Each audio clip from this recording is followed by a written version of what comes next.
Oke, baik, kita mulai saja untuk webinar hari ini. Terima kasih sebelumnya saya ucapkan kepada teman-teman hari ini menyempatkan untuk ikut webinar terkait dengan topik yang menarik, masih menarik sampai dengan sekarang, masih hot sampai dengan sekarang, yaitu bagaimana atau langkah-langkah penyusunan transfer pricing documentation yang secara komprehensif, ya. Kita kupas hari ini langkah-langkahnya. Uh, jadi apa ya? Seperti yang sudah kita ketahui, ya, transfer pricing ini sudah banyak sekali apa ya,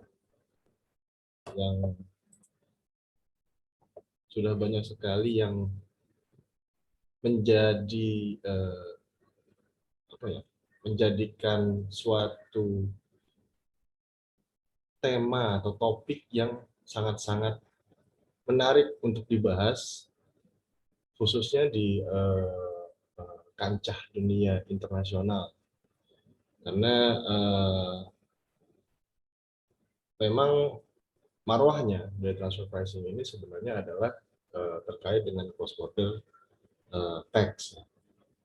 Hanya saja seperti kita ketahui, beberapa negara menerapkan transfer pricing juga untuk transaksi domestik. Nah, contohnya adalah Indonesia. Indonesia menerapkan transfer pricing, aturan transfer pricing juga, prinsip kewajaran manajemen usaha, bukan hanya terkait dengan cross border tax, tapi juga terkait dengan domestic tax. Oke. Hari ini saya akan membahas mengenai langkah-langkah penyusunan TPDoc yang saya pahami, yang saya peroleh dari semua training dan semua pengalaman yang saya dapatkan selama ini dari menangani kasus-kasus transfer pricing, baik dari Direktorat Jenderal Pajak, dari OECD, dari United Nations, dari World Bank, ataupun dari dunia industri sendiri, dunia swasta. Mungkin kita langsung saja masuk ke topiknya.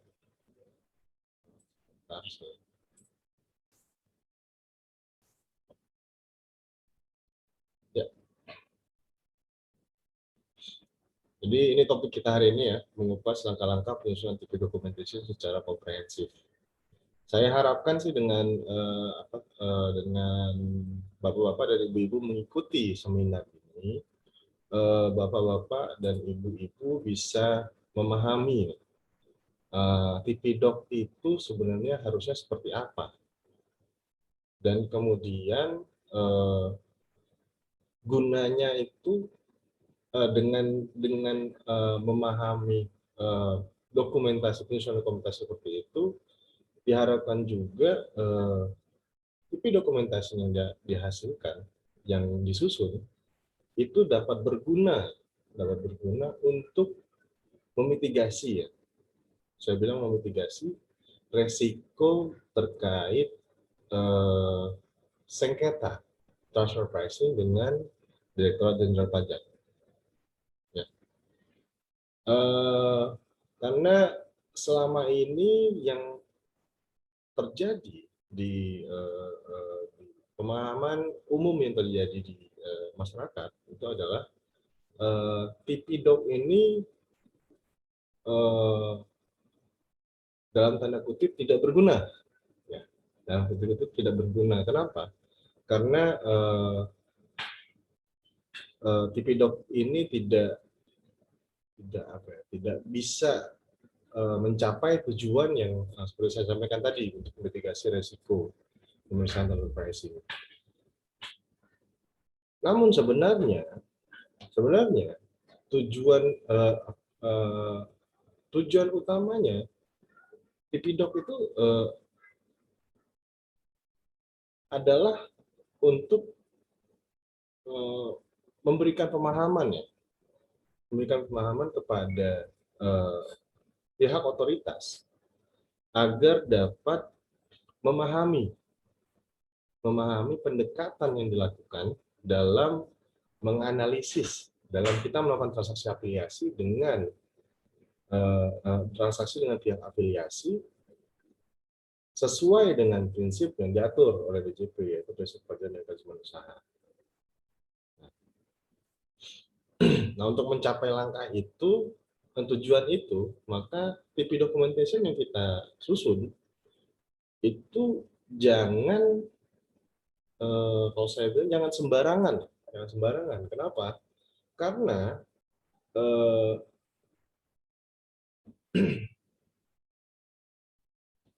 jika TP documentation yang kita susun itu dilakukan secara tidak komprehensif, ya sembarangan, tidak komprehensif, maka dikhawatirkan terjadi kesalahpahaman, miskomunikasi dengan pihak Direktorat Jenderal Pajak, pihak otoritas ya, untuk memberikan pemahaman mengenai bisnis kita, baik secara grup maupun secara lokal sendiri, perusahaan sendiri. Oke. Ya, mungkin sedikit, maaf saya memperkenalkan diri terlebih dahulu. Jadi saya sendiri di sini mewakili DSK Global. DSK Global ini sebenarnya adalah perusahaan konsultan yang memang spesialisasinya berangkat dari transfer pricing. Dan kita memberikan service terkait dengan transfer pricing dari awal, dari planning sampai dengan akhir, sampai dengan kita mendefense posisi transfer pricing yang dimiliki oleh perusahaan. Seperti itu. Lalu kemudian kita berkembang dan dengan partner-partner yang ada, kita juga bisa menangani kasus-kasus lain terkait dengan tax, legal, valuation, customs, bahkan accounting. Ya, ini saya sendiri, mungkin sedikit perkenalan ya. Jadi saya sendiri di dunia perpajakan sudah sudah apa ya, malang melintang selama 14 tahun. Dimulai dari Direktorat Jenderal Pajak. Jadi saya dulu merupakan petugas pajak, lalu kemudian saya lulus dari Direktorat Jenderal Pajak, bergabung dengan beberapa konsultan, lalu kemudian akhirnya terakhir saya memutuskan untuk membangun DSK Global. Ya, jadi pengalaman saya sebagian besar itu adalah terkait dengan transfer pricing. Terakhir di kantor di Direktorat Jenderal Pajak, saya bertugas di kantor pusat sebagai transfer pricing spesialis.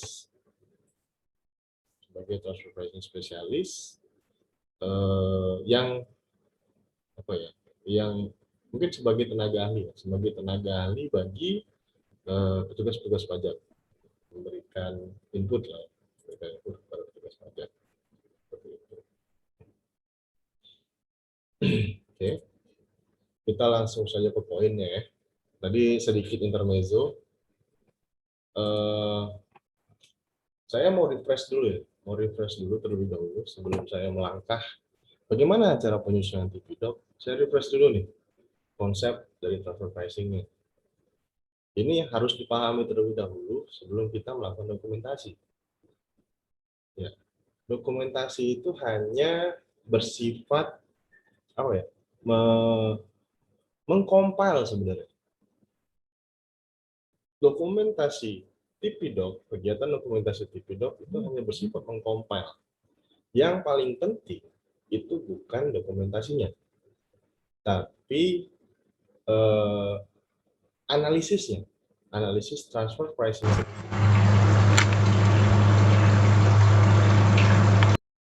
Itu yang paling penting.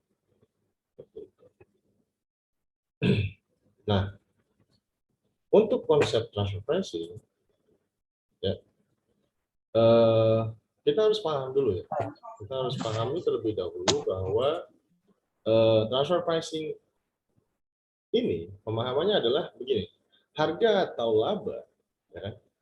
Semua harga atau laba dalam transaksi afiliasi itu harus konsisten ya, harus konsisten dengan harga atau laba dalam transaksi independen. Ya, itu pemahamannya. Jika kondisi dalam kedua transaksi tersebut sama atau sebanding. Di sini saya garis bawahi. Yang saya garis bawahi adalah konsisten, harga atau laba, ya kan? Konsisten, kondisi sama atau sebanding. Ya. Yang harus kita lihat, jadi pengertiannya itu, basicnya itu adalah, kalau kondisinya antara transaksi afiliasi, kalau kondisi dalam transaksi afiliasi itu sama atau sebanding ya antara transaksi afiliasi dan transaksi independen. Jadi ada transaksi afiliasi, transaksi independen, kondisinya sama atau sebanding. Nah, harusnya harga atau labanya itu konsisten satu sama lain.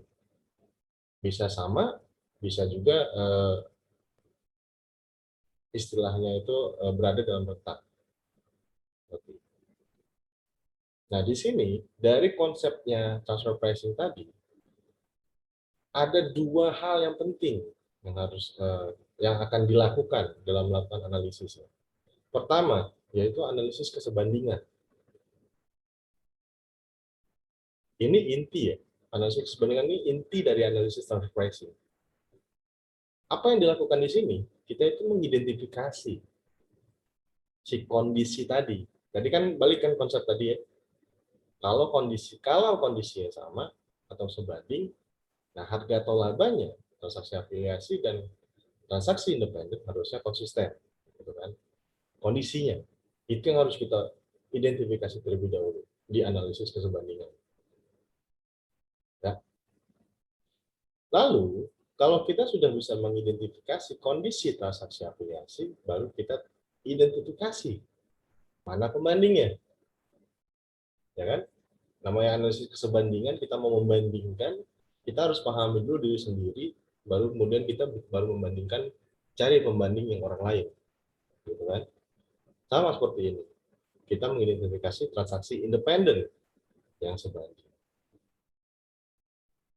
Baru setelah kita mengidentifikasi nih, siapa pembanding kita, baru kita menentukan metodenya, metode untuk melakukan transfer pricing.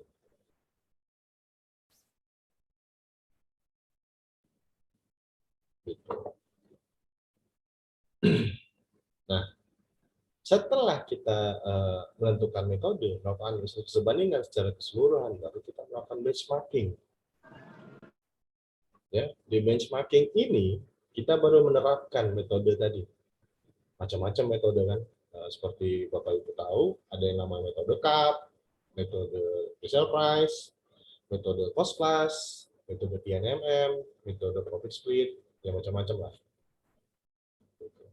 Nah, dari hasil penerapan metode tersebut, baru kita tentukan harga atau laba wajarnya.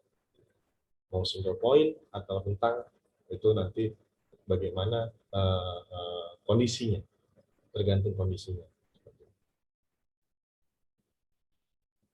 Ya, ini konsep transfer pricing yang harus dipahami terlebih dahulu sebelum kita mau melakukan kompilasi dokumentasi. Ini dua hal yang harus dipahami untuk kita melakukan analisis kewajaran transaksi afiliasi. Analisis keserbandingan, baru kemudian kita bisa melakukan benchmarking. Nah, ini sedikit disclaimer ya dari saya. Bagi saya, transfer pricing ini seperti musik, Jadi kita itu bisa mengkompos musik ini menggunakan cara apapun, pakai nada apapun, bebas. Namanya musik seni ya, musik kita bebas menentukan nada-nadanya seperti apa. Cuma kita harus perhatikan harmonisasinya, ya, agar orang lain bisa mengerti soal musik ini, bisa menikmati musik ini, menikmati dokumentasi analisis kita. Sama transfer pricing. Transfer pricing ini tidak ada satu hal yang baku ya. Tidak ada satu hal yang baku dalam menganalisis transfer pricing. Yang penting itu adalah bagaimana kita mengolah, menganalisis, mengidentifikasi nada-nada yang tepat, informasi data yang tepat untuk kita lakukan analisis secara komprehensif, namun bisa dimengerti oleh pembaca dari analisis kita, dari dokumentasi kita. Itu yang paling penting.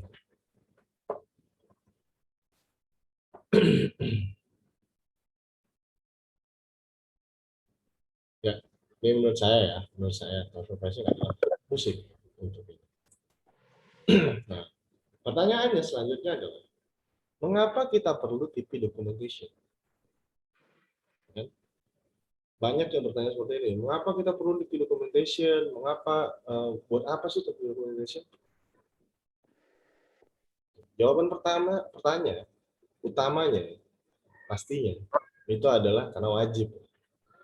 Kalau berdasarkan PMK 213, kalau ternyata kita memenuhi kriteria tertentu berdasarkan PMK 213, PMK 03 2016, maka kita wajib untuk menyusun TP documentation. Nah, tapi sebenarnya gunanya apa sih TP documentation? Tadi di awal-awal saya sudah jelaskan bahwa sebenarnya ini adalah semacam sarana untuk bisa kita memberikan pemahaman kepada Direktorat Jenderal Pajak agar petugas otoritas lah yang kita sebutin Direktorat Jenderal Pajak, agar otoritas dapat memahami pendekatan dalam kita menentukan harga atau menentukan laba dalam transaksi afiliasi. Dan kita juga ingin memberitahukan kepada otoritas pajak bahwa transaksi afiliasi kita itu sudah sesuai dengan prinsip yang diatur oleh peraturan di Indonesia terkait dengan transfer pricing, prinsip kewajaran dan kelaziman usaha. Tujuan kedua tentunya ini bagi otoritas pajak. Pertama tadi itu adalah kesempatan bagi wajib pajak si perusahaan untuk menunjukkan, bercerita kepada petugas pajak, pada otoritas pajak, agar si otoritas pajak tersebut mengerti apa saja yang kita pertimbangkan dalam menentukan harga dalam transaksi afiliasi, termasuk juga faktor-faktor yang relevan di dalam transaksi afiliasi tersebut. Yang kedua, ini adalah fungsi bagi otoritas pajak tentunya. Otoritas pajak memerlukan TP-Doc untuk melakukan penilaian risiko. Pertama kali dia menilai risiko dari mana? Dari transfer pricing, dari TP-Doc. Dari TP-Doc, secara mereka dapat memahami bahwa si transaksi afiliasinya ini apakah sudah sesuai dengan prinsip kewajiban mekanisme atau usaha atau tidak. Jika ternyata ditemukan ada indikasi bahwa adanya tax avoidance di dalam transaksi afiliasi tersebut, maka baru akan dilanjutkan ke pemeriksaan pajak.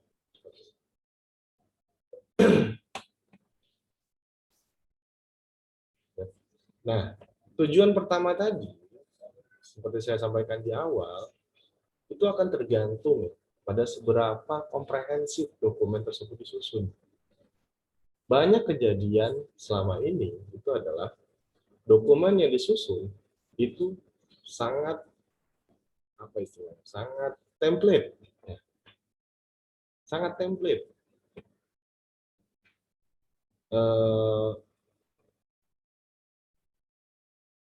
Semua pendekatan yang digunakan antara bisnis satu dengan bisnis yang lain hampir sama. Penjelasannya juga hampir sama. Padahal yang namanya bisnis ya, namanya bisnis antara satu dan lain itu unik. Itu unik. Makanya tadi saya sampaikan seperti musik ya. Seperti musik satu dan yang lainnya itu beda-beda. Unik satu sama lain. Harusnya TP-Doc pun, dokumentasi yang kita susun pun itu unik harusnya.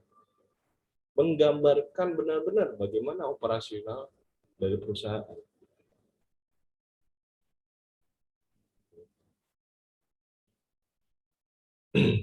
Nah, selain itu juga, selain template, biasanya sumber daya yang digunakan dalam penyusunan transfer pricing juga dibatasi.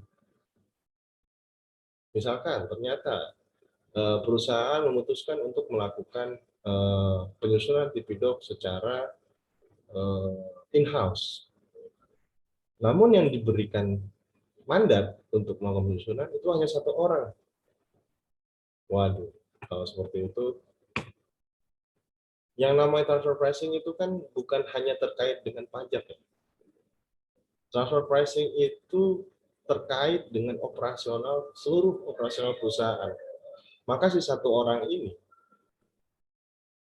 itu juga harus dari ujung ke ujung, dari operasional produksi misalkan kalau manufaktur, dari ke tradingnya, dia harus ke gudangnya dan sebagainya.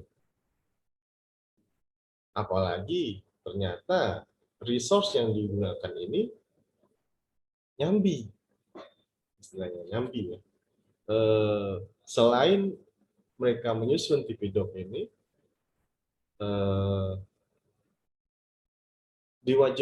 mereka juga mempunyai job desk untuk juga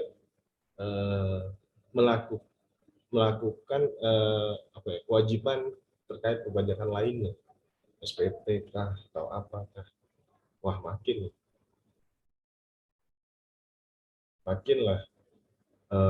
TP-Doc yang disusun, saya nggak tahu deh seberapa komprehensif bisa dicapai jika seperti itu.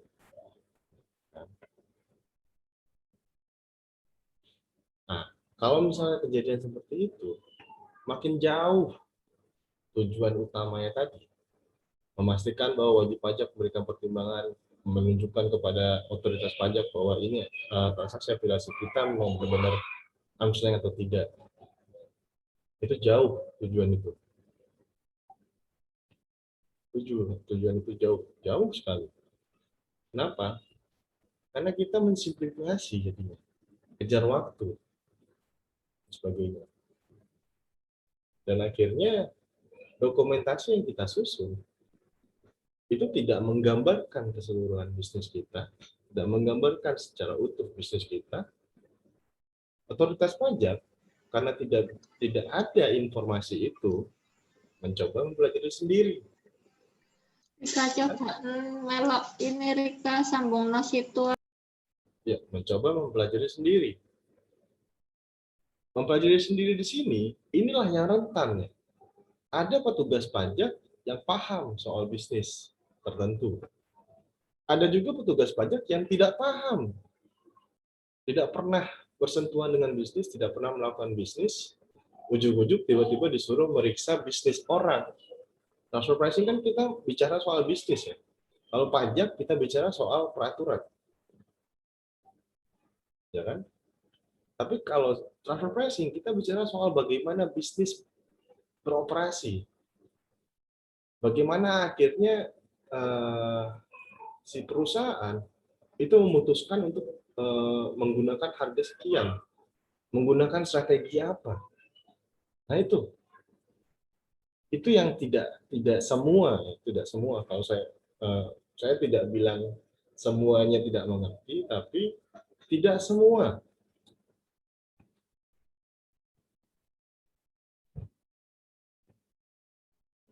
Tidak semua itu paham soal bisnisnya.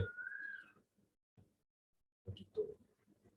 Nah, kalau kita mensimplifikasi, kita berikan kepada Direktorat Jenderal Pajak, otoritas pajak, maaf, otoritas pajak, dokumen yang simplifikasi seperti itu. Lah, bagaimana otoritas pajak ingin menilai? Ya kan? Bagaimana otoritas pajak untuk mau melakukan pemeriksaan? Informasinya tidak ada, sebagainya. Akhirnya coba memahami sendiri, coba cari sendiri, simplifikasi, dan akhirnya terjadilah sengketa. Seperti itu.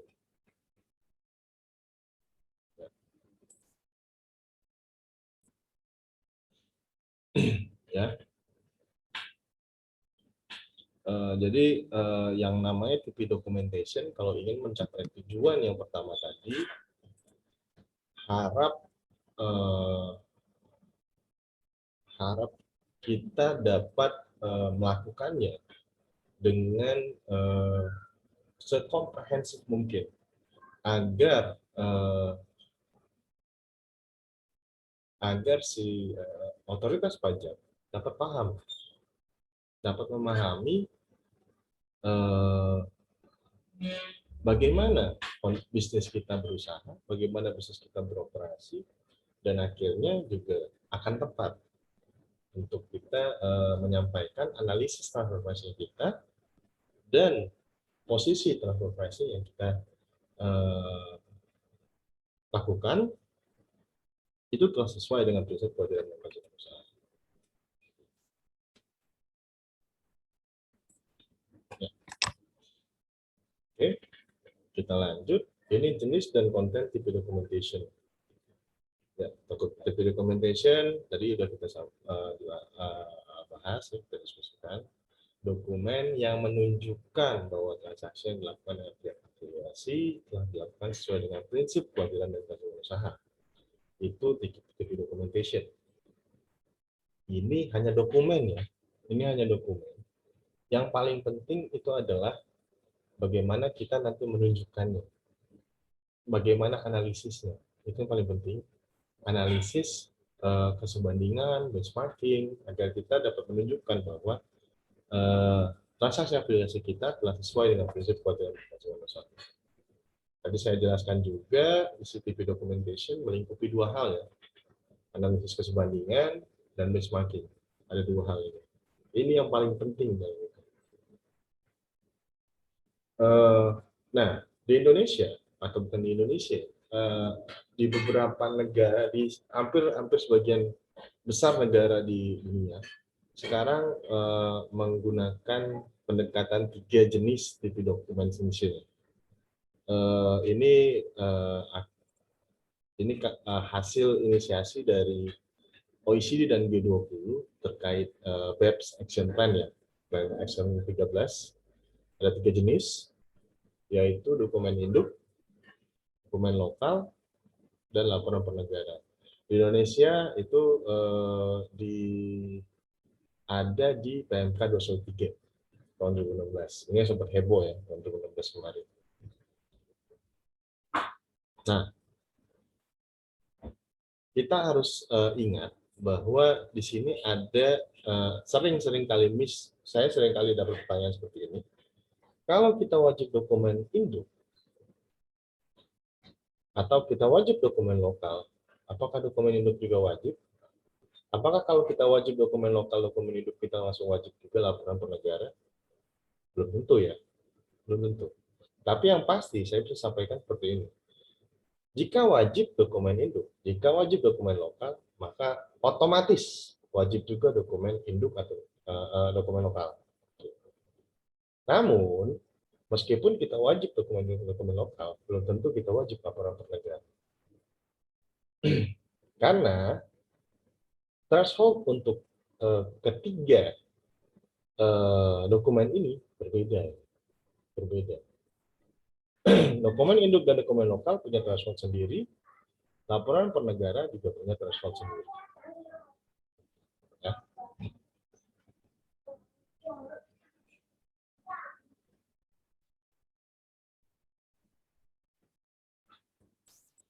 Oke, ini thresholdnya terkait dengan LF dan MF.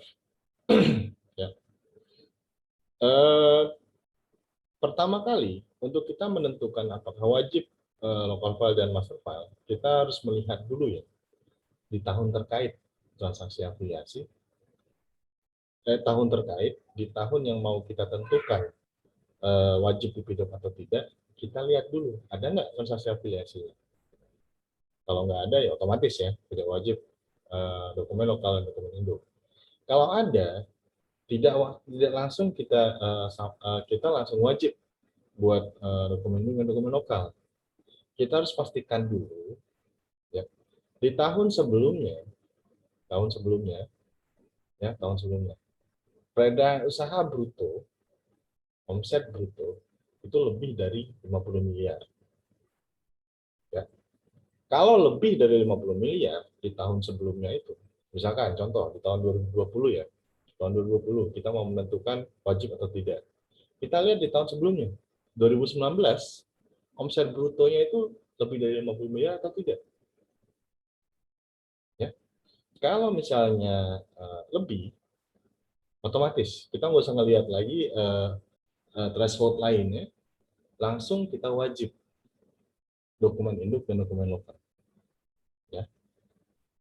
Kalau tidak, kita baru lihat lagi yang selanjutnya, syarat selanjutnya. Jadi kalau tidak, nggak langsung otomatis kita tidak wajib dokumen induk dan dokumen lokal ya. Kita harus melihat lagi threshold berikutnya. Jadi di tahun sebelumnya kita lihat lagi nih, transaksi afiliasi terkait barang berwujud secara total ya, total. Jadi di sini saya sampaikan contoh pembelian, penjualan, ya, bahan baku, barang jadi, aset dan sebagainya.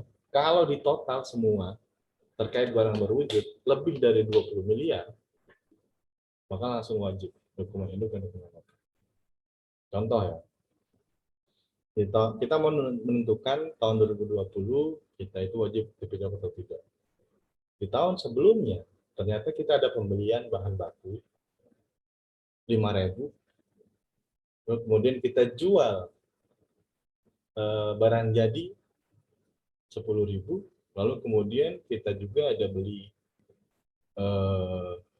barang jadi senilai 6.000.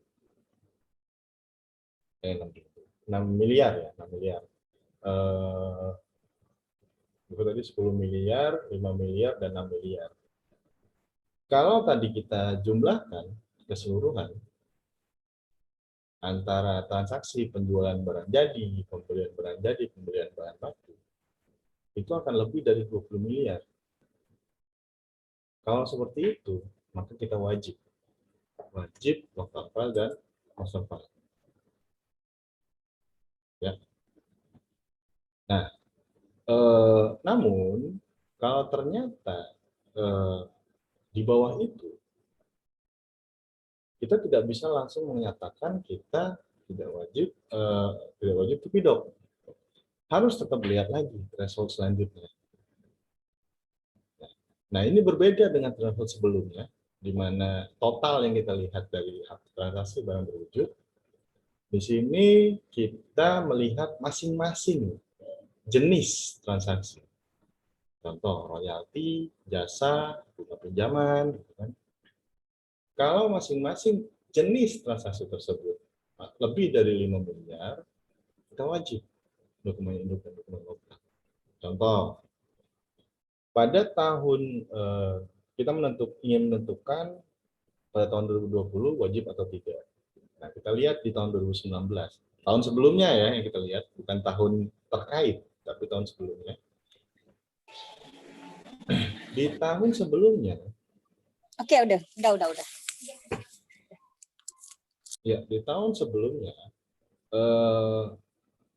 transaksi royalti ada transaksi royalti misalkan yang kita bayarkan ke PTA gitu.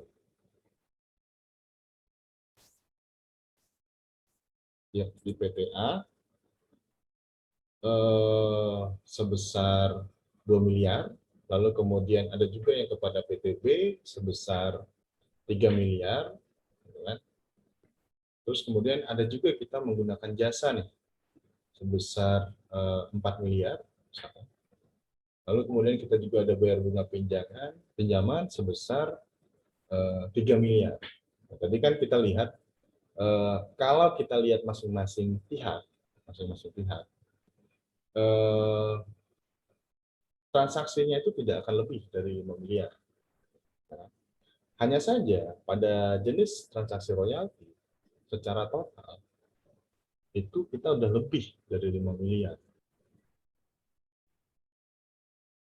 Ya, lebih dari 5 miliar. Nah, kalau seperti itu, maka kita wajib dokumen induk dan dokumen lokal. Dan jangan lupa ya, dan transaksi yang perlu kita analisis bukan hanya terkait transaksi royalti, tapi seluruh transaksi afiliasi yang kita lakukan pada tahun terkait. Gimana kalau misalnya ternyata total royalti yang tadi tidak sampai 5 miliar, tidak ada transaksi per jenis tadi masing-masing lebih dari 5 miliar, kita lihat lagi threshold selanjutnya. Nah, ini berbeda dengan threshold sebelum-sebelumnya, di mana kita melihat tahun sebelumnya, ini kita melihat di tahun terkait. Di tahun terkait, ada nggak kita melakukan transaksi dengan pihak afiliasi yang berada di negara dengan tarif pajak lebih rendah dari Indonesia? Ya. Indonesia tarif pajak 25%. Kita ambil contoh deh, Singapura. Kalau nggak salah Singapura 17%. 17%. Nah, kalau ada transaksi ke Singapura di tahun terkait, berapapun jumlahnya, otomatis wajib local file dan master file. Nah, kalau misalnya ternyata tidak memenuhi semua threshold itu, baru kita bisa menyimpulkan kita tidak wajib local file dan master file.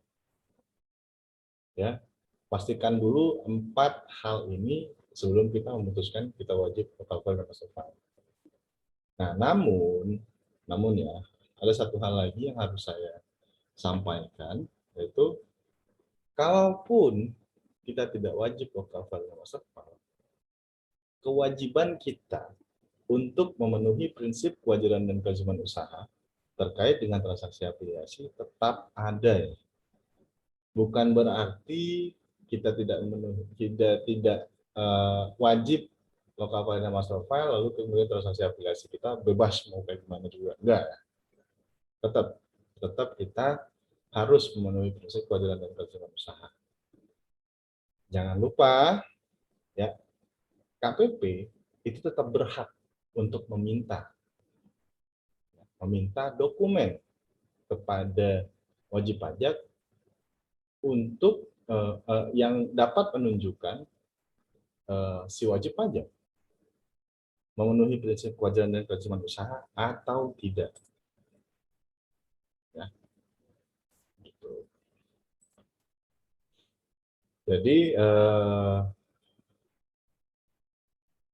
kalaupun ternyata tidak wajib local file dan master file, saya tetap sarankan, meskipun tidak harus mengikuti PMK 213, namun di-maintain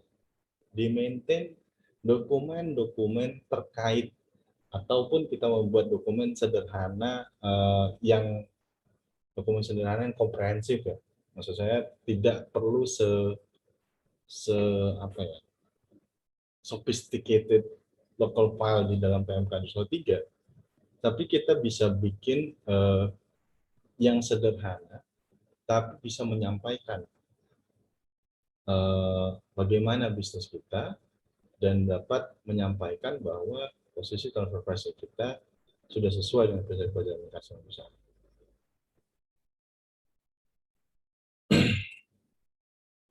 Lanjut, tadi dokumen induk dan dokumen lokal. Ada satu lagi yang namanya laporan per negara. Nah, untuk menentukan kita wajib laporan per negara atau tidak, di sini yang harus kita lihat itu adalah peredaran bruto konsolidasi grup. Ini grup, kita bicara soal grup, bukan secara perusahaan sendiri, tapi kita bicara soal grup. Di tahun terkait, contoh tahun 2020 misalnya kita menentuin, kita lihat nih, secara konsolidasi, grup ini lebih nggak dari 11 triliun rupiah. Ya, omset brutonya. Atau jika induknya berada di luar negeri, ini apakah kita lihat dulu omset bruto konsolidasi grup ini lebih nggak dari 750 juta euro. Kalaupun ternyata tidak menggunakan mata uang euro, kita harus melakukan konversi ya. Konversi dengan menggunakan kurs 1 Januari 2015. Ya. Kurs mana yang digunakan tidak ada aturan. Saya belum menemukan, mungkin nanti teman-teman jika ada informasi terkait dengan itu, tapi saya selama ini belum pernah menemukan adanya aturan kurs mana yang digunakan. Bebas ya jadinya untuk menggunakan kurs dari pihak manapun. Harusnya sih seragam kalau kurs ya. Nah, kalau misalnya ternyata tidak lebih dari 11 triliun rupiah atau 750 juta euro, maka baru kita dapat bilang tidak wajib subsidi syarat. Ya. Kalau wajib, kalau misalnya lebih,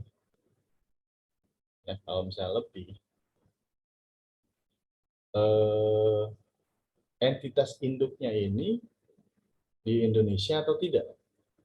Kalau misalnya entitas induknya di Indonesia, maka ya wajib subsidi syarat. Kalau entitas induknya tidak di Indonesia, kita lihat lagi, ada nggak kewajiban di negara yang si entitas induk itu, wajib nggak laporan per negara? Gitu. Kalau wajib, kalau tidak wajib, maka kita wajib subsidi syarat. Kenapa? Kalau di sini, nanti saya jelaskan lagi. Kalau tidak wajib, maka kita wajib membuat CBCR. Kenapa? Karena Indonesia ingin mendapatkan CBCR itu untuk dapat melakukan penilaian risiko terhadap grupnya yang terkait dengan perusahaan yang ada di Indonesia. Nah, kalau misalnya mewajibkan laporan per negara, kita harus juga pastikan ya, negara induk itu punya perjanjian pertukaran informasi terkait laporan per negara dengan Indonesia atau tidak. QCAA ya, QCAA. Kalau misalnya ternyata tidak ada, maka wajib CBCR. Kenapa? Indonesia masih tetap pengen dapat CBCR-nya, laporan per negaranya. Ya. Kalau misalnya ada, nah berarti kan Indonesia ini akan secara otomatis ya, otoritas pajak di Indonesia kan secara otomatis mendapatkan laporan per negara tersebut dari senegaranya, negara induk. Kan? Maka si yang di Indonesia itu nggak perlu membuat CBCR. Nah, tapi kalau ternyata dalam perjalanan si Indonesia otoritas pajak Indonesia tidak dapat memperoleh laporan negara tersebut, maka ya udah, perusahaan Indonesia wajib buat CBCR. Kenapa? Tadi kembali ya, Indonesia tetap pengen dapat CBCR agar bisa melakukan penilaian risiko terhadap transaksi afiliasi yang dilakukan perusahaan di Indonesia, perusahaan multinasional di Indonesia. Ya. Nah, ada satu lagi kewajiban terkait dengan CBCR ini, yaitu adalah notifikasi. Ya. Notifikasi ini wajib ya, wajib dilaporkan oleh wajib dilaporkan oleh wajib pajak yang melakukan transaksi afiliasi di Indonesia.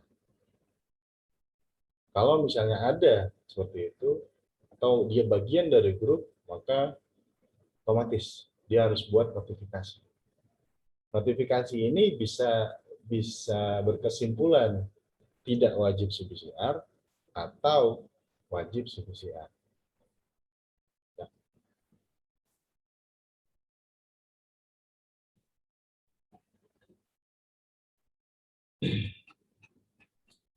Oke, lanjut lagi ya. Nah, ini daftar negara yang memiliki QCE tadi. Ya, nanti bisa baca sendiri lah ya dari materi yang nanti akan saya sebar. Ada ini per Desember 2020 kita ada QCE dengan 76 negara. Kalau ada yang masuk di sini, maka yang tadi threshold yang tadi memenuhi ya. Seperti itu.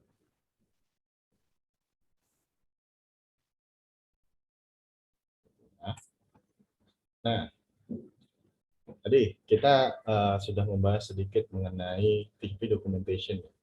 Ada 3 jenis, yaitu dokumen induk, dokumen lokal, dan laporan per negara.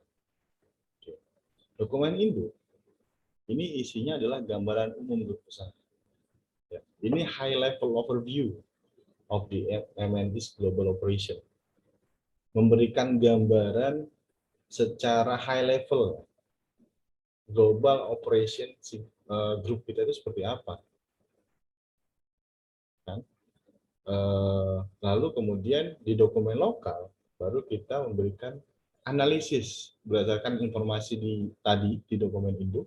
Kita melakukan analisis nih terhadap transaksi yang dilakukan dengan pihak afiliasi.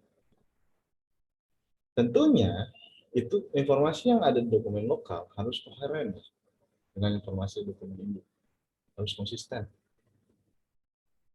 Ya. Pastikan itu, pastikan. Nah, lalu di laporan per negara, ini isinya general overview ya. The allocation of the MND's global income and taxes paid among countries.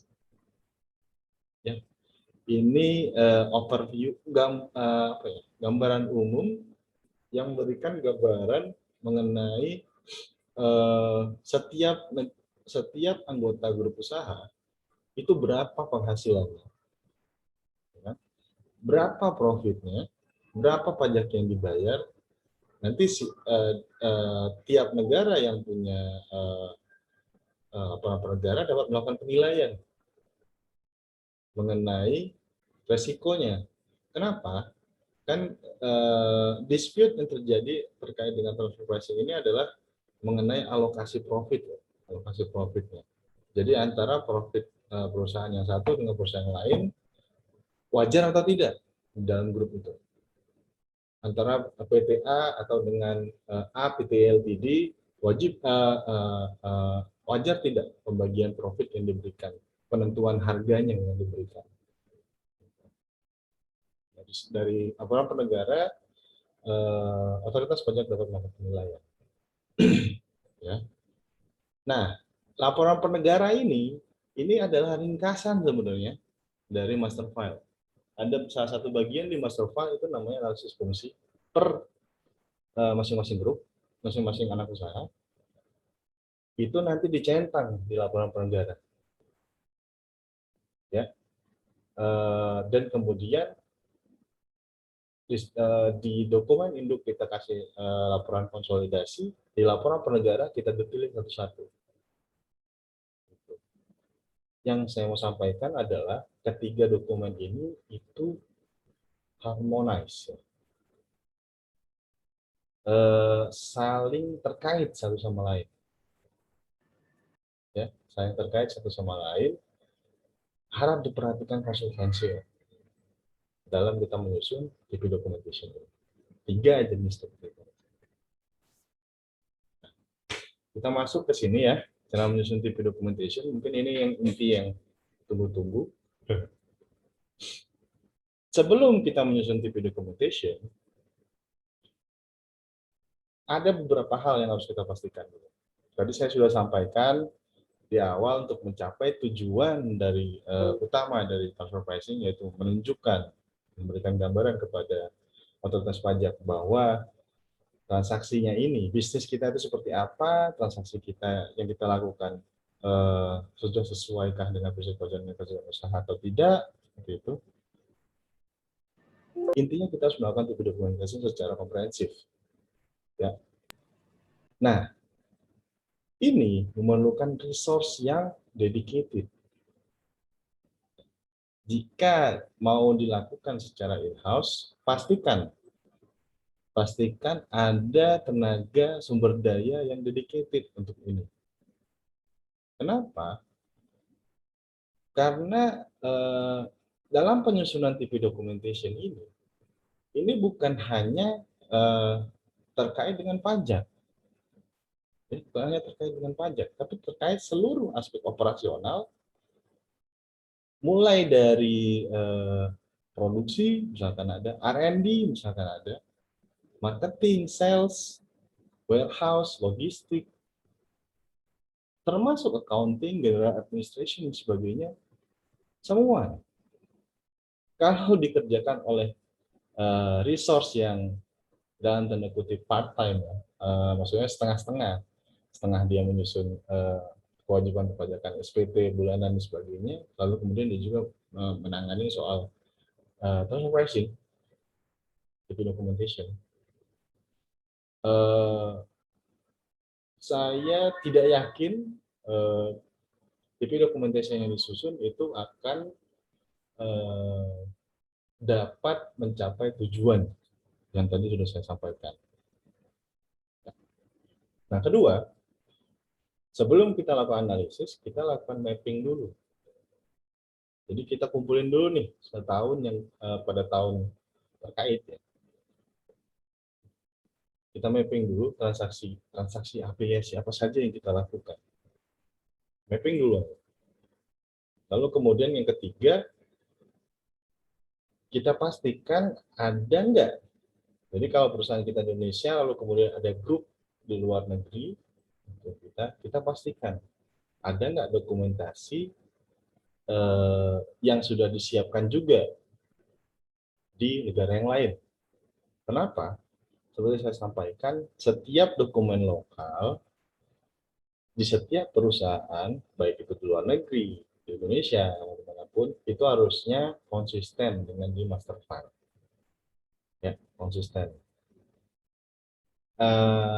Lalu kemudian pengujian pun itu harusnya pun konsisten antara perusahaan-perusahaan yang terlibat dalam satu transaksi afiliasi. Contoh misalkan kita melakukan transaksi dengan penjualan nih, kita menjual yang beli grup kita di Singapura gitu kan. Nah, pendekatan yang harusnya dilakukan dalam analisis transfer pricing antara Singapura dengan Indonesia harusnya konsisten. Kenapa? Contoh deh, ada satu part ya, mungkin teman-teman udah pada tahu, ada yang namanya analisis fungsional. Ini kan kita menganalisis ya, apa yang dilakukan oleh pihak-pihak yang terlibat dalam suatu transaksi. Tentunya di TP-Doc lawan transaksi dengan TP-Doc kita harusnya konsisten. Nanti pastikan dulu. Jangan sampai nanti tidak konsisten. Nanti nadanya sumbang. Saya bilang tadi ya, karena kita musik ya. Lalu kemudian kita scoping transaction. Nah, ini saya biasanya apa ya? Jadi saya memilah lagi ya dari seluruh transaksi yang udah kita mapping, saya memilah lagi nih. Tidak semua transaksi saya lakukan analisis secara komprehensif. Saya buat threshold. Saya tentukan dulu mana yang material. Mana yang material. Untuk kemudian saya dedicated, saya dedikasikan resource saya untuk melakukan analisis terkait dengan pricing. Terakhir, kita harus create awareness of the project. Maksudnya apakah create awareness of the project? Tadi kan sudah saya sampaikan bahwa yang namanya transfer pricing ini bukan hanya terkait dengan divisi pajak, terkait juga dengan divisi manufaktur, divisi sales, divisi marketing, divisi purchasing, divisi warehousing. Semua divisi harus aware adanya ini. Jadi kalau misalnya ada resource transfer pricing tadi melakukan analisis, setiap divisi itu udah tahu. Jangan sampai nanti mereka malah kaget ya, dengan adanya tiba-tiba kita nanya-nanya soal divisi lain seperti itu kan. Jadi create awareness. Nah, bukan hanya dari internal, tapi juga kita harus create awareness dengan regional, dengan kantor regional kita. Kita harus create awareness. Kenapa? Karena contoh deh, untuk transaksi jasa, ketika kita melakukan pengujian terkait dengan transaksi jasa, biasanya pihak yang diuji itu adalah pihak penyedia jasa, di mana mereka yang tahu soal cost yang ada terkait dengan jasa tersebut. Nah, ini penyedia jasa ini biasanya kan di regional atau di bawah naungan regional atau mungkin di global.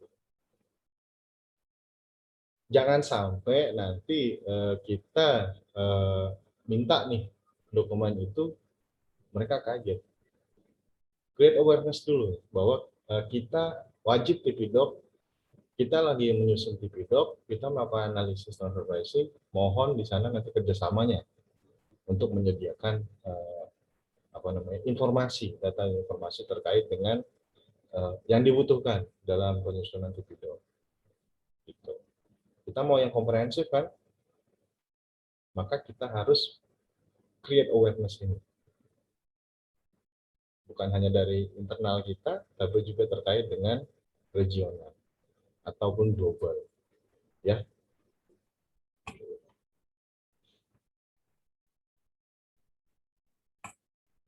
Nah, ini cara menyusun TP documentation. Nah, kita lihat di sini ya. Saya membuat dokumentasi itu paling bawah. Kenapa? Karena dokumentasi itu hanya kompilasi ya. Hanya kompilasi dari apa yang kita lakukan sebelumnya. Nah, itu yang sebenarnya yang paling krusial dari langkah-langkah sebelum kita melakukan dokumentasi. Pertama, kita memahami karakteristik dulu, karakteristik industri secara umum. Ya, kita pahami karakteristik bisnis grup. Baru kemudian kita pahami karakteristik bisnis perusahaan. Ya. Nah, ini biasanya ada di master file. Karakteristik industri secara umum, karakteristik bisnis grup. Kita pahami dulu, grup kita itu grup apa. Kita itu terlibat di industri apa.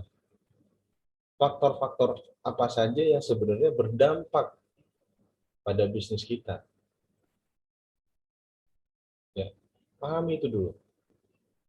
Baru kemudian kita baru bisa menentukan karakteristik bisnis perusahaan kita itu seperti apa. Dan kita bisa menentukan faktor kesebandingan mana yang signifikan secara ekonomi. Lihat ya, dalam suatu transaksi afiliasi, faktor kesebandingan yang kita teliti, yang kita analisis, itu hanya yang signifikan secara ekonomi. Hanya yang signifikan secara ekonomi. Yang relevan dengan transaksi afiliasi tersebut. Ya. Jika tidak semua fungsi dari si perusahaan harus dilakukan analisis. Contoh, misalkan kita ingin transaksi pembelian dan penjualan, transaksi pembelian bahan baku, afiliasi.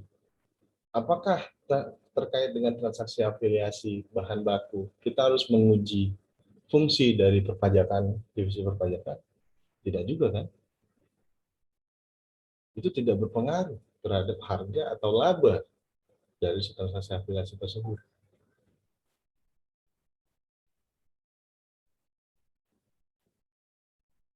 Nah, untuk bisa kita menentukan mana yang signifikan, mana yang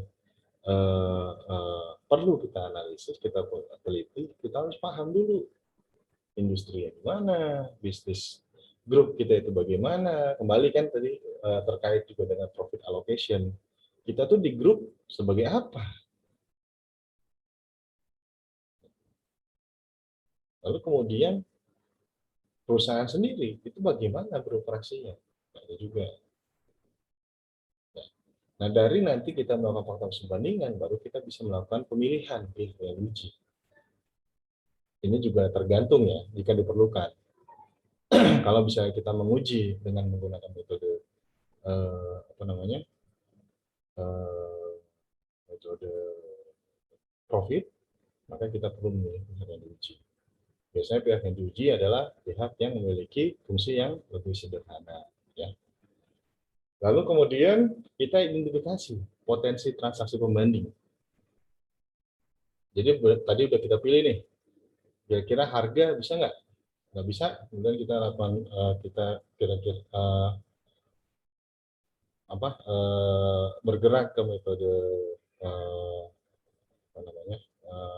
profit. Kita udah pilih pihak diuji, kita cari nih potensi transaksi pembandingnya, baik internal maupun eksternal.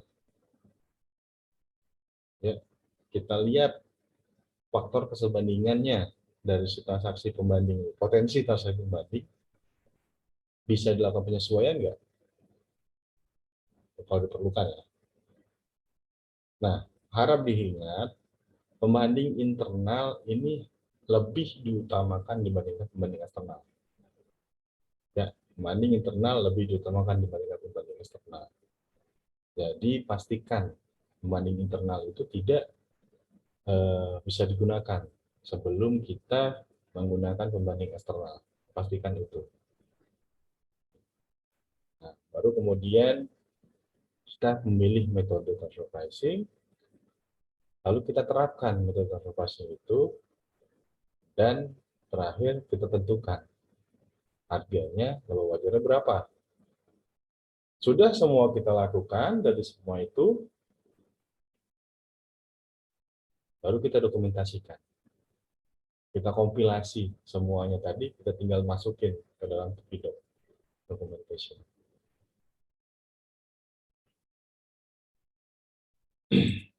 Nah, ini yang di PMK 3, minimum konten MF ini ada 5 ya. Struktur dan bagian kepemilikan serta negara atau jurisdiksi, kegiatan usaha yang dilakukan, harta tidak beruji dimiliki, akses keuangan dan pembiayaan, sama laporan konsolidasi. Di local file, ini ada identitas dan kegiatan usaha yang dilakukan WP, informasi transaksi afiliasi investasi independen, penetapan prinsip kewajaran dan kewajiban usaha, informasi keuangan WP, dan peristiwa-peristiwa atau kejadian-kejadian faktor-faktor non keuangan yang mempengaruhi pembentukan harga atau tingkat laba. Nah, MF dan LF, kalau kita lihat ya, ini ada di langkah 1 sampai dengan sebelum dokumentasi. Ya. kalau kita sudah melakukan langkah ini, harusnya minimum konten MF, minimum konten LF sudah bisa kita kompilasi, kita dokumentasikan. Terakhir, konten CBCR ini ada terkait dengan laporan keuangannya, informasi keuangannya. Ya, soal penghasilan, pajak yang dibayar, ini ada formulirnya sendiri. Nah, ini struktur TP documentation. Kembali ya, saya disclaimer di sini. Struktur TP analisis transfer pricing itu menurut saya seperti seni ya, seperti musik. Kompos, kita bisa kompos bebas kayak gimana pun terserah. Yang penting adalah arti musiknya itu dapat diterima oleh si yang mendengar. Ya, dalam hal ini adalah otoritas pajak. Nah, bagi saya struktur TP documentation yang harusnya dapat dimengerti oleh otoritas pajak itu adalah seperti ini. Dimulai pertama dari introduction, executive summary, ya ini biasa lah ya, hanya ringkasan. Nah, lalu kemudian di dalam TP-Doc, saya tidak akan memecah menjadi local file dan master file. Ya, saya gabung jadi satu. Agar kenapa? Agar informasinya mengalir. Kenapa? Karena yang namanya transfer pricing, analisis transfer pricing itu bukan hanya kalau kita hanya menyampaikan informasi terkait dengan si lokalnya aja, saya khawatirkan masih ada understanding oleh si otoritas pajak. Karena untuk dapat melakukan analisis transfer pricing tentunya kita harus memahami secara umum dulu ya, global dan sebagainya. Kalau dipisah, nanti seolah-olah ini ada dokumen terpisah dan ya khawatirnya hal ini tidak jadi perhatian otoritas pajak. Khawatirnya seperti itu. Maka saya gabung di sini ya. Nah, di group information ini kita memasukkan 4 informasi minimal yang diminta oleh si PMK 213. Dimulai dari struktur, bagan, kegiatan usaha grup, harta tidak berwujud memiliki grup, dan aktivitas keuangan dan pembiayaan grup. Ya, ini group information. Kita cerita nih mengenai grup kita seperti apa.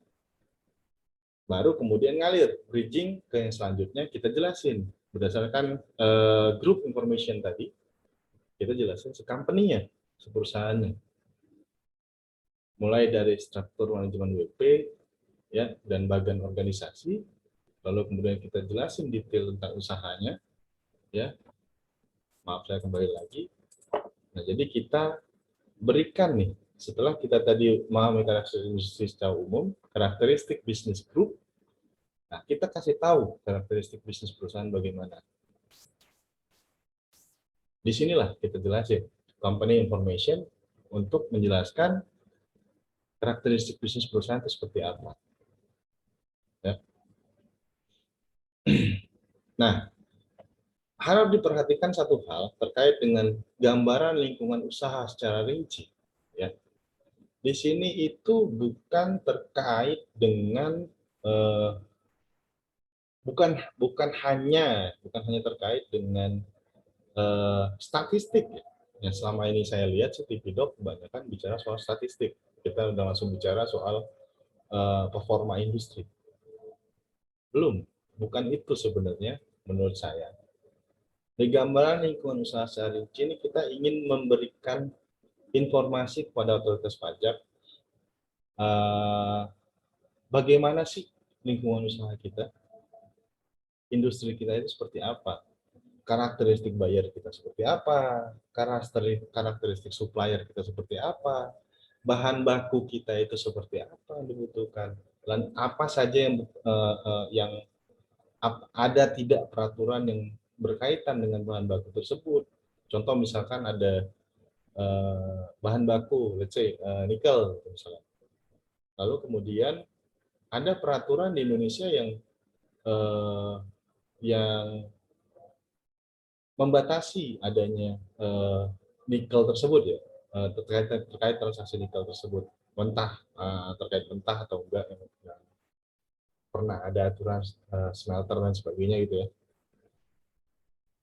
Nah itu harus kita ceritakan, agar si otoritas pajak mengerti nih, oh kita itu akhirnya kenapa beli dari sini, karena ada peraturan begini, ya ada peraturan begini dan kita harus melakukan ini. Gitu. Kita tidak beli dari pihak ini, kenapa? Karena ada yang ini, ada alasan A, B, C dan sebagainya. Nah itu hal-hal itu ya yang kita harus ceritakan di gambaran usaha secara rinci, ya, agar jangan sampai otoritas pajak mensimplifikasi bisnis kita. Saya sampaikan mensimplifikasi karena gini, satu petugas pajak atau satu AR atau satu konsultan pemeriksa itu bisa menangani lebih dari satu, bisa lebih dari, ya ada mungkin 100, ada juga yang menangani puluhan, dan setiap WP itu kan berbeda-beda ya bisnisnya, berbeda-beda. Kalau kita paksakan untuk petugas tersebut untuk mencari sendiri, memahami sendiri, saya khawatir tidak secara komprehensif diketahuinya, dipahaminya. Itu tugas kita. Kenapa? Tugas perusahaan untuk bisa memberikan pengertian, pemahaman. Kenapa? Karena Indonesia menganut sistem self assessment. Gitu ya. Nah, selanjutnya setelah kita memberikan karakteristik bisnis perusahaan dan sebagainya, kita cerita soal transaksinya. Ya, skema transaksi, kebijakan penetapan, dan sebagainya. Lalu lanjut ke analisis keserbandingan, analisis faktor keserbandingan setiap transaksi afiliasi. Ini saya tidak mengada-ngada setiap transaksi afiliasi. Ini saya peroleh dari PMK 203, dapat dilihat nanti di lampiran ya, lampiran D kalau saya, lampiran D. PMK 203 meminta untuk melakukan faktor keserbandingan untuk setiap transaksi afiliasi. Baru kemudian pemilihan pihak yang diuji dan sebagainya, mengikuti dengan langkah yang saya sudah sampaikan tadi ya, yang di sini, ya kan? Jelasin semua di komponen analisis keserbandingan, comparability analysis, baru kita lakukan benchmarking. Ada yang orang bilang economic analysis dan sebagainya, sama aja lah. Intinya kita melakukan benchmarking. Dan di benchmarking ini harap hati-hati, karena terkait transaksi tertentu di PMK 22, bahkan di Perpres zaman dulu juga P32, P43, disyaratkan untuk kita melakukan analisis pendahuluan terlebih dahulu terhadap transaksi tertentu, seperti misalkan jasa, royalti, hutang. Nah, sampaikan di sini, di pengujian pendahuluan ini, tentang si transaksi-transaksi tertentu tersebut. Lalu kemudian analisis tahun jamak, yang seperti biasa lah ya, agregasi atau segregasi menurut kita. Nah ini di agregasi atau segregasi ini harap hati-hati, karena di sini kita bukan bicara agregasi langsung bicara soal company wide dan sebagainya, whole entity, oh bukan. Ya. Saya tidak pernah membaca di dalam OECD, UN ataupun manapun itu yang bicara kita itu nguji perusahaan. Saya tidak pernah membaca seperti itu. Yang saya lihat selalu transaksi. Selalu transaksi. Ya. Nah, di sini agregasi di sini yang dimaksud agregasi di sini adalah jika si transaksi A dan transaksi B itu saling terkait satu sama lain. Baru kita gabungin. Kalau ternyata dampaknya whole entity, itu bukan tujuannya sebenarnya. Sebenarnya karena kita agregasi ini saling terkait. Itu yang harus dipahami ya. Bukan kita menguji si perusahaan, bukan. Kita tidak pernah ada referensi yang melakukan yang menjelaskan bahwa transfer pricing ini bicara soal kita menguji performa perusahaan, bukan. Tapi kita menguji transaksi. Ya. Digabung atau tidak, itu kita lihat lagi kondisi transaksinya. Atau lebih tepat kita melakukan segregasi, dipisah satu-satu. Lalu penerapan metode transfer pricing, dan kemudian harga wajar atau laba wajar, lalu kemudian justifikasi. Apa justifikasi? Justifikasi itu ini. Nah, yang paling terakhir, peristiwa-peristiwa atau kejadian-kejadian fakta-fakta keuangan yang mempengaruhi pembentukan harga atau tingkat laba. Nah, itu justifikasi. Sampaikan apa fakta non keuangan yang mempengaruhi, ya, yang mempengaruhi pembentukan harganya atau laba wajarnya. Harga kita ternyata tidak wajar dan sebagainya. Sampaikan di justifikasi bahwa ternyata setelah kita lakukan analisis terhadap si transaksi, bukan karena afiliasinya yang rugi, bukan karena kita ingin melakukan tax avoidance, tapi karena adanya faktor-faktor dari pasar yang tidak bisa kita kontrol, yang akhirnya menyebabkan harga kita, laba kita menjadi tidak wajar. Transaksinya ya, jangan quantity lagi. Lalu kemudian kita kesimpulan. Selanjutnya yaitu lampiran. Ya, lampiran, saya perjanjian kontrak terkait transaksi yang nilainya signifikan. Kalau ada IPE, masukin IPE-nya. Terus laporan keuangan perusahaan yang telah diaudit angkutan publik ya, ketentuan terkait. Kalau ternyata belum tersedia laporan audit tersebut, lampirkan laporan keuangan yang belum diaudit. Ini hati-hati. Hati-hati.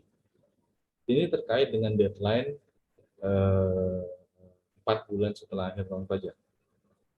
Kan? 4 bulan setelah akhir tahun pajak ini akan mempengaruhi informasi apa yang kita gunakan dalam analisis. Ya. Jangan sampai ternyata audit itu dikeluarkan, dipublish di bulan, misalkan ada Jandes ya, dikeluarkan di bulan Mei atau Juni, kita pakai nih dalam analisis. Kenapa? Sama aja kita mengaku kalau ternyata kita tidak memenuhi ketentuan formal tersebut. Ya, harusnya batasnya itu sudah jelas 4 bulan setelah akhir tahun pajak. Laporan keuangan yang harusnya digunakan maksimal itu adalah laporan keuangan yang tersedia pada bulan April itu 4 bulan setelah akhir tahun pajak tersebut. Lalu kemudian laporan keuangan segmentasi jika ada segmentasi. Lalu kemudian ringkasan informasi keuangan yang relevan dari pembanding. Oke. Ini struktur keto documentation menurut saya. Ini laporan per negara, bisa dilihat di penelitian 3 ya. Ini hanya terkait dengan informasi keuangan. Ini fungsinya ya, fungsi masing-masing entitas. Ini ya per entitas lagi, tadi per negara. Ini per negara. Yang ini per entitas. Ya. Nah, ini ada beberapa hal yang ingin saya sampaikan ya. Nah, perlu diingat, oke, TP documentation saya sampaikan tadi memang harus komprehensif dan sebagainya. Tapi tolong bahasanya pastikan TP documentation ini dapat ketika dibaca oleh pembaca yang eksternal itu dapat paham. Ya, jangan menggunakan bahasa-bahasa yang hanya dipahami oleh kita di perusahaan sendiri. Contoh misalkan, wah produk ini produk ABC dan sebagainya. Nah, tapi kita tidak menjelaskan produk ini produk apa dan sebagainya. Ya kan? Yang tujuan dari TP-Doc itu adalah agar yang kita kasih TP-Doc paham, dan setelah membaca TP-Doc kita menyimpulkan bahwa oke, transaksi afiliasinya sudah sesuai dengan prinsip kewajaran usaha, ditaruh TP-Doc-nya, nggak perlu ada dilakukan koreksi. Nah, seperti itu kan. Itu yang diharapkan. Tapi pastikan ngerti yang bacanya.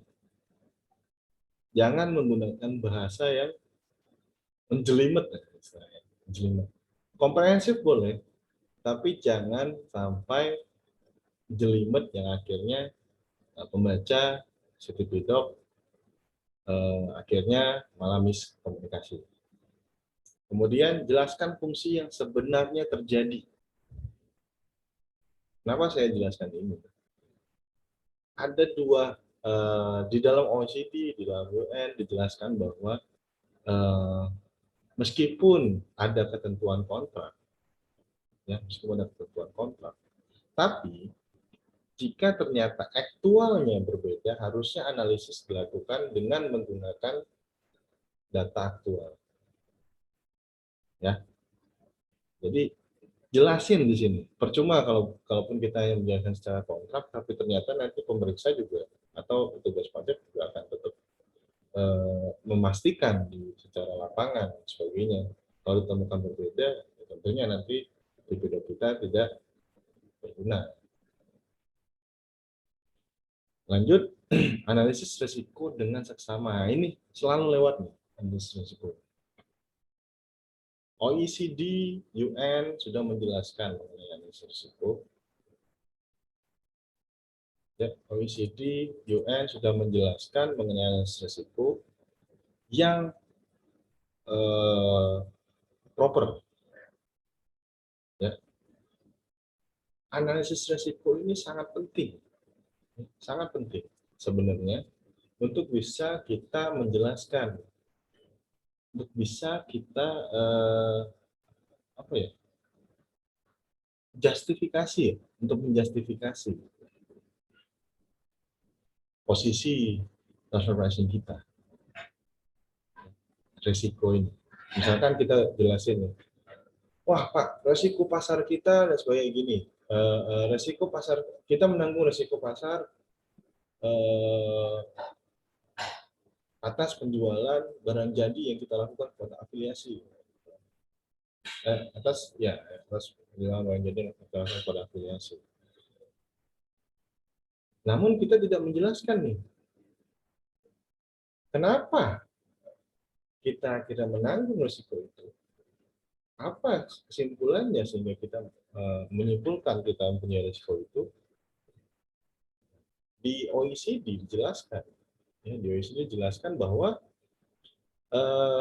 untuk dapat kita menyimpulkan risiko ini ditanggung oleh suatu pihak, maka kita harus pastikan dua hal. Pertama, si pihak tersebut itu merupakan pihak yang dapat memitigasi risiko. Satu. Kedua, punya kapasitas finansial. Nah, dua hal ini yang harusnya dijelaskan di dalam TP-Doc. Harus dijelaskan dalam TP-Doc. Sehingga kita bisa dapat menyimpulkan risiko itu benar nggak punya kita. Nah, kalau misalnya kita bisa sampaikan risiko itu memang risiko kita bisa justifikasi. Misalkan ternyata begini, misalkan dari transaksi itu. Kenapa rugi transaksi ini? Ya, karena kita menanggung risiko pasar. Kenapa kita menanggung risiko pasar? Karena kita coba sudah mitigasi sudah, terus kita sudah mempersiapkan diri untuk ada jika terekspos terhadap risiko tersebut, maka ya sebenarnya kita yang menanggung risiko itu. Dan itulah akhirnya terjadi rugi tersebut seperti itu. Jadi kan dengan kita ada cerita seperti itu dari pihak pemeriksa juga akhirnya kan dapat memahami, oh iya betul resiko ini akhirnya memang benar ditanggung oleh ini dan dampaknya memang ke sana. Intangible assets and pay functions. Nah ini juga. Jadi di aset ya, di aset kita kalau misalnya ternyata ada terkait dengan royalti dan sebagainya, dari intangible asset kita jelasin asetnya seperti apa. Nah jangan lupa fungsi DMP itu dijelasin di atasnya, fungsi DMP itu. Jadi kita bercerita bahwa pihak yang melakukan fungsi DMP ya wajar mendapatkan return atas si intangible asset tersebut karena dia melakukan fungsi-fungsi tersebut yang membutuhkan effort yang luar biasa untuk produksi ini. Lalu selanjutnya adalah two-sided functional analysis. Nah ini juga kebanyakan TPDOC yang ada di Indonesia hanya melakukan analisis fungsi terhadap satu pihak, yaitu pihak di mana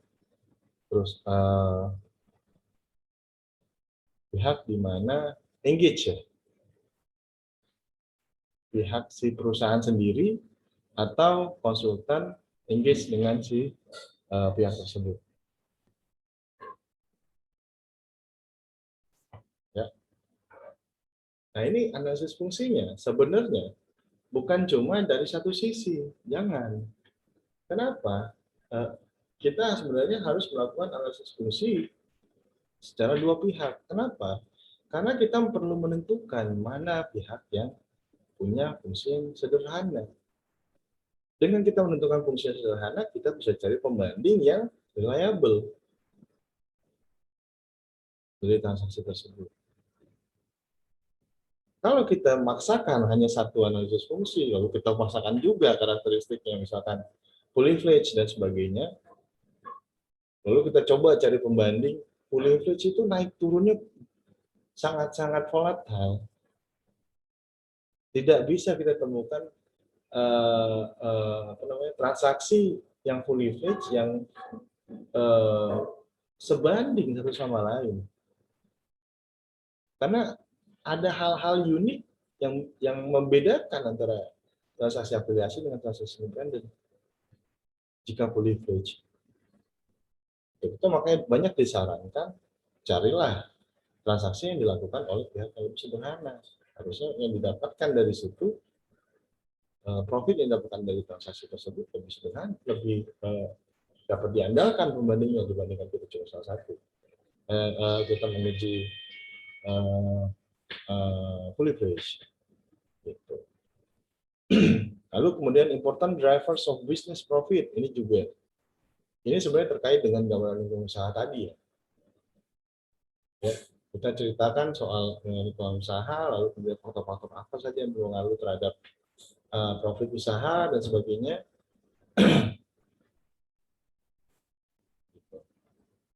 Lalu kemudian be konsisten, ini yang perlu lagi, sangat perlu be konsisten ini, sangat perlu.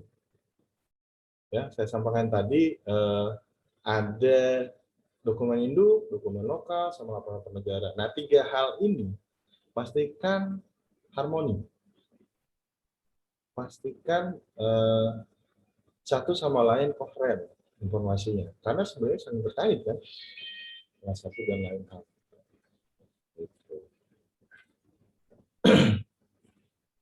Nah, terakhir ini yang ingin saya bahas ya, terkait dengan TPDOC. Dari tahun kemarin saya sampaikan bahwa ini bisa jadi bom waktu bagi perusahaan-perusahaan di Indonesia, apalagi yang terkait dengan perusahaan-perusahaan yang punya risiko terbatas atau fungsi terbatas, di mana kebanyakan ya, sebagian besar perusahaan Indonesia, baik itu perusahaan terbatas, perusahaan dengan fungsi terbatas, risiko terbatas, ataupun perusahaan fully fledged, gitu kan, eh, sebagian besar rugi, sebagian mengalami kerugian. Ya tentunya ini dampak karena kita tahu eh, lockdown, efek-efek lockdown dan sebagainya yang sangat berpengaruh terhadap supply chain dari eh, setiap grup, setiap perusahaan di dunia ya, bukan hanya di Indonesia. Nah,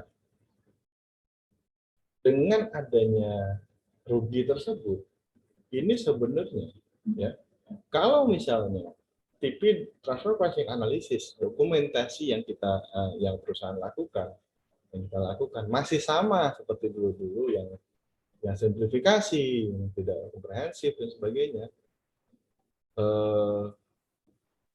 itu akan eh, tidak cukup untuk dapat meyakinkan otoritas pajak untuk dapat terkait impact dari si COVID ini, ya. Nah, update lah analisis tersebut dan dokumentasinya tentunya dengan proper, ya.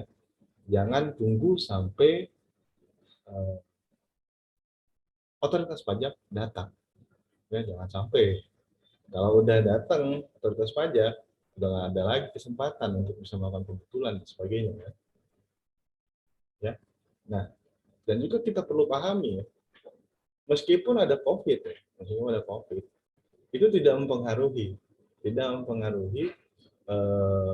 effort dari otoritas pajak terkait dengan transfer pricing. Tidak, sama saja dengan tahun-tahun sebelumnya. Hanya saja si COVID-nya ini yang nanti akan pengaruh terhadap posisi performa perusahaan. Ya, untuk itu analisis keserbandingan ini harus dilakukan dengan seksama. Ya, jadi hasil analisis kita itu sesuai dengan kondisi dan fakta yang ada, yang dapat memberikan informasi yang pas nih, kepada otoritas pajak. Selain itu, seperti saya jelaskan sebelumnya, nah risiko, lakukan analisis dengan komprehensif. Ya. Contoh, misalkan perusahaan Anda, perusahaan manufaktur, Anda sangat tergantung dari bahan baku dari luar negeri, ya kan? Seperti itu. Lockdown, supply chain berhenti, produksi juga berhenti. Oke? Sampaikan alasan kenapa kalian punya resiko itu. Punya resiko terkait dengan bahan baku itu, persediaan itu. Jangan sampai ya, jangan sampai otoritas pajak memahami kalian itu resiko terbatas, harusnya itu pun menjadi tanggungan dari si induk dan sebagainya. Dengan begitu kalian nggak boleh nih harusnya rugi dan sebagainya, koreksi. Nah itu kan, nah itu yang jangan sampai kejadian itu. Jelasin risiko tersebut dengan komprehensif. Ada kan referensinya kenapa akhirnya bisa itu tadi, bisa mitigasi atau punya kapasitas finansial atau tidak. Lalu dari situ kenapa kita bisa punya risiko tersebut, jelasin. Dampaknya apa juga terhadap perusahaan, jelaskan. Ya, ini penting. Kenapa? Karena nantinya jika tidak ada penjelasan yang cukup terkait dengan ini, itulah akhirnya kejadian. Ya otoritas pajak juga tidak punya informasi gitu kan, tidak punya informasi untuk melakukan penilaian. Lalu kemudian ya kembali lagi kan, pemahaman bisnis untuk setiap bisnis kan tidak semua punya kan. Jangan sampai, karena ini kan bukan terkait dengan pajak ya, bukan terkait dengan pajak, tapi ini terkait dengan bisnis masing-masing berbeda-beda. Ya, kalau tidak ada itu, takutnya miskom nih, salah paham dari otoritas pajak, terjadilah kemudian koreksi. Kita mencak-mencak, berusaha mencak-mencak untuk itu. Wah, kenapa dikoreksi? Wah, pemeriksa tidak memahami itu gini-gini. Nah, gimana memahami informasi yang tidak cukup di dalam video? Nah, gitu kan. Nah, itu makanya jangan sampai terjadi debat kusir yang akhirnya apa namanya malah merugikan perusahaan sendiri. Selanjutnya adalah analisis varians. Ya, jadi udah tadi resikonya udah dijelasin ya bahwa ini ada rugi karena kita menanggung resiko ini. Nah, lakukan analisis varians. Ya, varians ini maksudnya adalah dari tahun lalu dengan tahun sekarang bedanya apa? Dan kenapa dari faktor-faktor apa saja yang berbeda? Mana yang tidak linear cost-nya atau revenue-nya? Lalu kemudian apa yang menyebabkan itu? Terkait dengan resiko yang mana? Ini bukan karena afiliasi atau ini disebabkan oleh faktor yang bukan terjadi karena transaksi afiliasi. Lakukan analisis itu dalam Dividoc di bagian yang tadi ya, justifikasi. Ya. Nah, dengan adanya seperti itu diharapkan nanti dari otoritas pajak dapat memahami ya, dapat akhirnya jadi apa tadi? Kalau musik tadi kan harmoni ya, antara jadi yang mendengarkan enjoy nih, bisa enjoy, maksudnya bisa paham nih bisa paham musik yang disampaikan oleh perusahaan wajib pajak, dan akhirnya malah tidak ada dispute, tidak ada sengketa di situ. Ya, oke. Oke, mungkin itu dari saya terkait dengan penyusunan transfer pricing documentation secara komprehensif. Ini saya buka sesi pertanyaan. Tadi ada beberapa pertanyaan yang masuk setelah saya presentasi. Mohon maaf, saya tunda sampai dengan sekarang. Jadi ini saya baca satu-satu ya.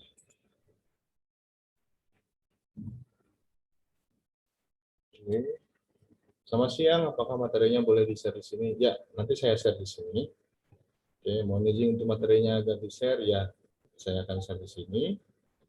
Pak, mau tanya, jika ada CV yang ada CV yang ada dengan Bu Nona ya, Bu Nona boleh di-unmute, Bu? Bu Nona?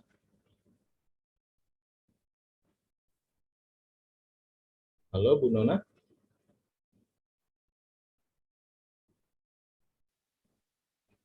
Ya, Ibu Nona ya, halo, bisa disampaikan pertanyaannya, Bu?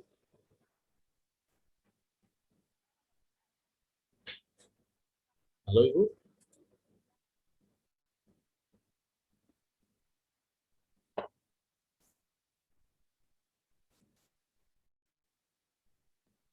Ibu Nona? Ya, oke. Saya bacakan saja ya. Apa mau tanya, jika ada CV yang ada transaksi afiliasi tapi menggunakan harga yang sama dengan transaksi customer lain, apakah wajib Dividoc? Tergantung. Tergantung. Jadi di sini tidak dibatasi, Bu ya. Mau CV, mau PT, mau BUT. Itu kalau ada transaksi afiliasi bisa saja wajib Dividoc. Tapi harus dipastikan lagi.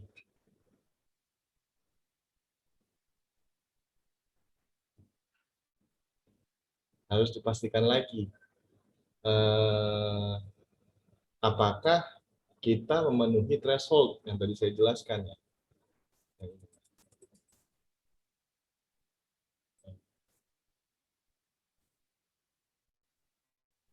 Nah ini, pastikan ini Bu.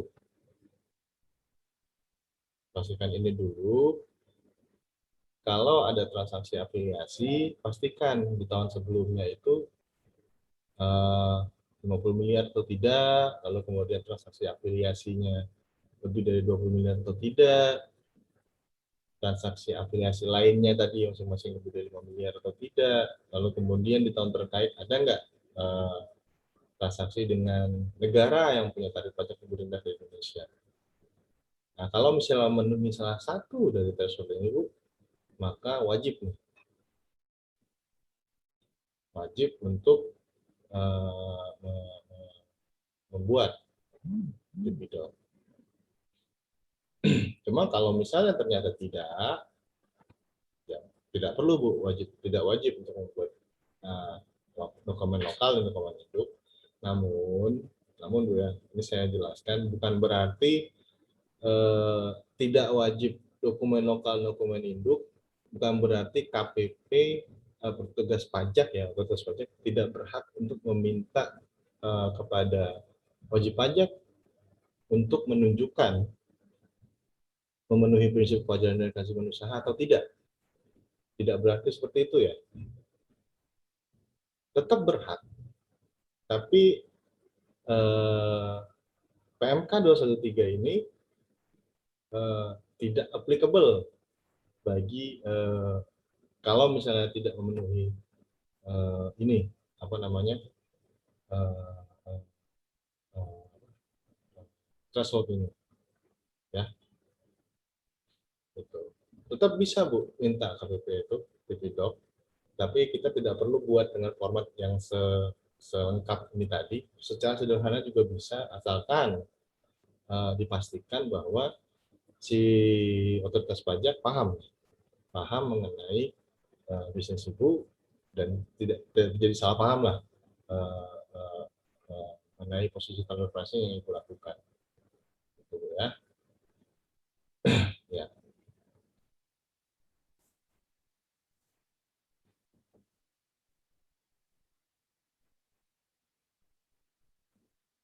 ya. Jika memenuhi kriteria ya kedua tadi, misalkan omset yang dari 250 miliar, oke, wajib Bu Tipidok. Nah, meskipun transaksi ibu sudah tahu nih transaksi afiliasinya sama dengan harga pasar wajar, ya Bu ya. Ibu tetap wajib Bu buat Tipidok. Kenapa? Ibu harus menceritakan Bu. Ibu harus menceritakan, menunjukkan kepada otoritas pajak, ibu itu memang sudah sama harganya transaksi afiliasi tadi dengan harga pasar wajar. Ya kan otoritas pajak nggak paham Bu, ya kan? Nggak paham nih, nggak tahu nih harga transaksi ibu memang sama atau enggak tadi. Ibu sudah sampaikan seperti itu, otoritas pajak belum tentu paham. Nah, di Tipidok itu sebenarnya adalah caranya Bu, caranya untuk menceritakan kepada otoritas pajak, Pak, saya itu udah sama Pak harga transaksi afiliasinya dengan harga pasar wajar. Dengan harga customer lain juga sama, seperti itu juga Pak. Kondisinya sama nih Pak, antara yang satu dengan yang lain. Saya udah amseng Pak, udah wajar Pak. Gitu. Nah, gitu. Itu Tipidoknya Bu, gunanya. Jadi tetap buat Bu, tetap buat. Ya, tetap wajib untuk buatnya, untuk menyusun Tipidok. Karena itu sarana ibu untuk menceritakan kepada otoritas pajak yang ibu pahami tadi. Jangan sampai nanti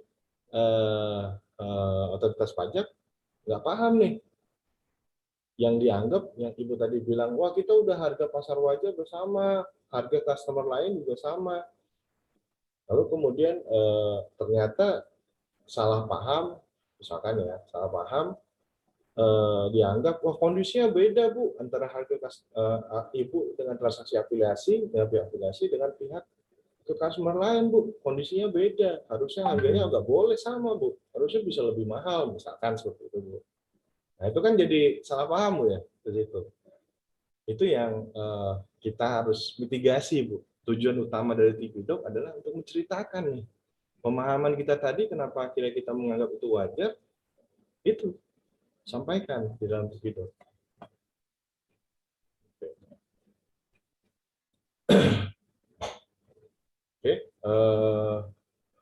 Ini juga ada pertanyaan, apakah kemampuan secara finansial untuk menanggung atau mitigasi risiko bisa dibuktikan dengan aset non produktif yang dimiliki perusahaan, walaupun omset atau return perusahaan tergolong tidak besar.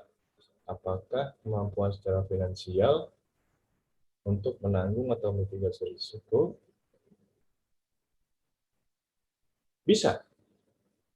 Ya, jadi kemampuan secara finansial ini bukan hanya dilihat dari omset atau return, ya, bukan. Bahkan juga akses terhadap pendanaan, ya, akses pendanaan itu juga bisa digunakan sebagai analisis terhadap kemampuan secara finansial.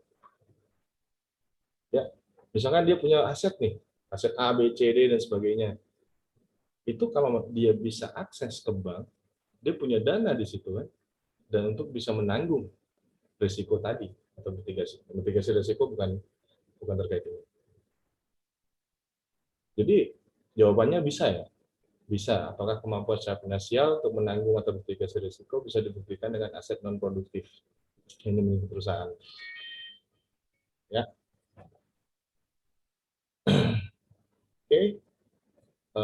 Mungkin itu ada lagi pertanyaan? Saya tunggu pertanyaannya. Silakan.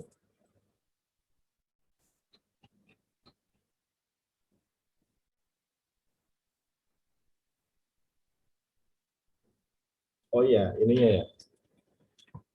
Cara share. Cara share di sini gimana ya?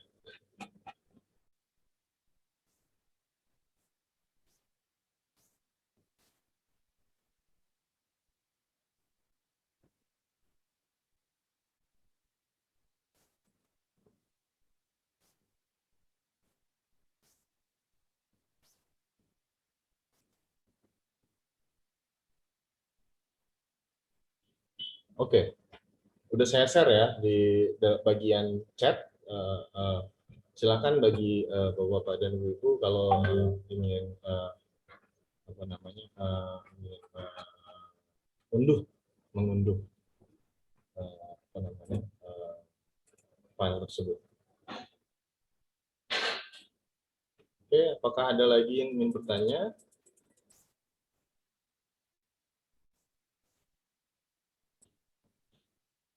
Oke, jika tidak ada,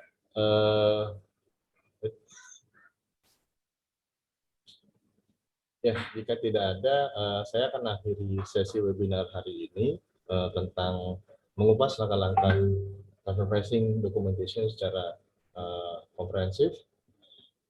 Jika bapak-bapak dan ibu-ibu membutuhkan apa ya, bantuan atau apa ya, asistensi lah terkait dengan transfer pricing yang ibu lakukan, bapak-bapak dan ibu lakukan, atau terkait dengan TP-Doc, bagaimana cara membuat TP-Doc dan sebagainya, silakan hubungi kami JSK Global di bagian akhir di bagian paling akhir dari slide-nya ya. Gitu. Saya open to discuss anytime. Kalau misalnya butuh diskusi secara WhatsApp atau email, silakan hubungi saya. Saya open, sangat open jika ingin diskusi ya terkait ini. Oke, mungkin demikian dari saya hari ini. Oke, terima kasih atas waktunya, Bapak dan Ibu. Assalamualaikum warahmatullahi